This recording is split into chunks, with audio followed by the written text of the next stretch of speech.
मुंडी सना किता बचे नहीं पाई मेरे मुंडी सना किता बचे नहीं पाई मेरे प्रीति माई माई के तनो जी लाई मेरे मुंडी सना किता बचे नहीं पाई मेरे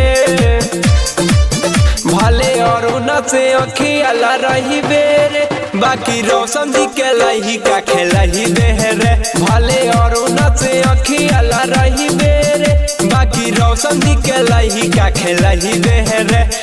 रोशन दिखे लही का खेलही बेहरे और से अखियाला रही बेरे DJ रोशन दिखे लही का खेलही बेहरे रोशन दिखे लही का खेलही बेहरे चढ़ली जवानी में चले लुई ठके एक बार मिलबू ता रोबू बैठके रोबू बैठके चढ़ली जवानी में चले लुई ठके एक बार मिलबू ता ठके बाकी दोसर के लगे नहीं जही बेरे चाहे के तनो नरतन लगाही बेरे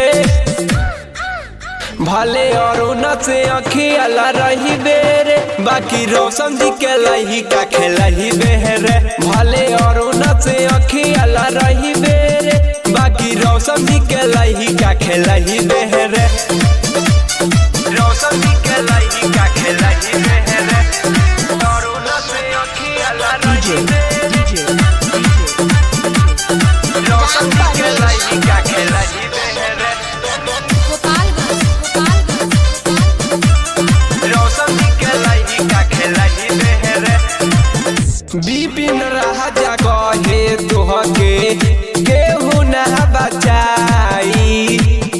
विजय धीरज जबान ले ले महाजा पाई रोशन दिखे लही का खेलही बेहरे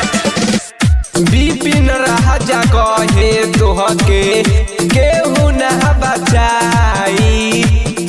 विजय धीरज जबान ले ले महाजा पाई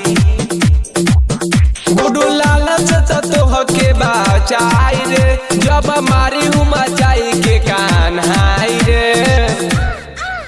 भले और से अखियाला रही बेरे बाकी रोशन दिखे लही का खेलही बेहरे भले और से अखियाला रही बेरे बाकी रोशन दिखे लही का खेलही बेहरे।